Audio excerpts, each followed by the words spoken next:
I was surrendered to the fact that I was going to be a heroin addict and a junkie. And that's all I was, and that there was nothing more to me.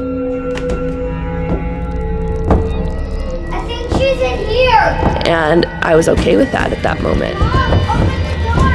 Let us in. You're okay, please. Are you okay?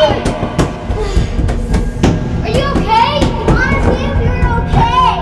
Mom. I decided that, my kids would probably be better off without me. I knew that they couldn't see me like that, and I couldn't keep doing that to them. Please. Are you okay? Open it. That was what made me shift and ask my mom to take my kids. Let us in. Let us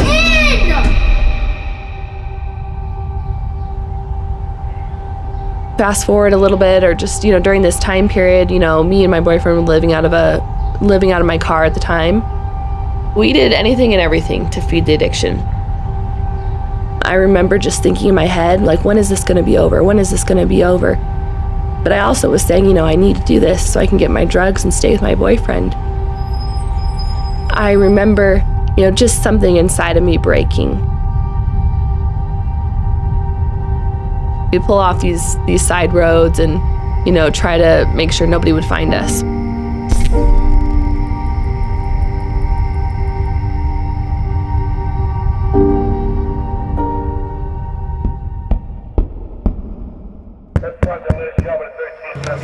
Like, I knew it was over in that moment.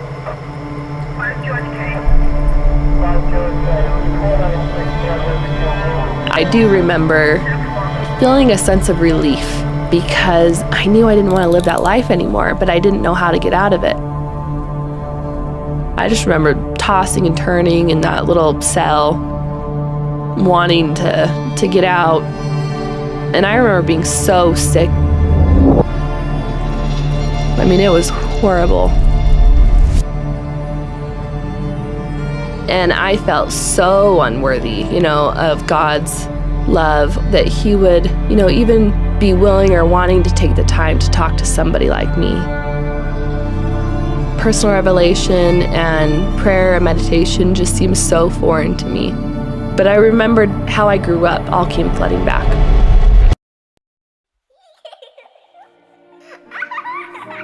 And primary songs came flooding back. Heavenly Father, are you really there? And you hear and answer every child's prayer.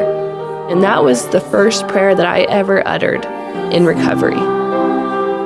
It was a song. I think sometimes we think, our prayers have to look a certain way, or they have to be formal, or, I have to be kneeled down and all gratitude. And don't get me wrong, gratitude's important, but He wants to hear our thoughts and our feelings, and He wants us to be authentic and be ourselves. And, sometimes I might have some anger, and that's okay, and the Lord can take it. If He can't, who can? And that's what step 11 is for me, and it is a maintenance step. It's something that I have to continue to do. But now it's something that I use, every day. I have to use every day. It's my lifeline. It's the blood of my existence, of my recovery today.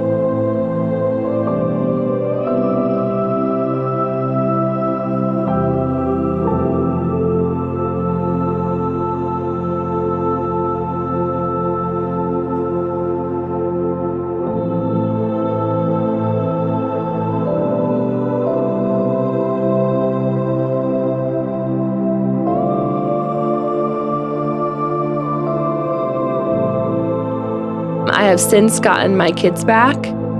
They get to learn those primary songs that I learned, and I want them to always have that foundation that I had. And I get to, put them to bed every night and tuck them in and kiss them goodnight and tell them I love them and that I'll be there in the morning. And that is a gift from recovery and from working these steps.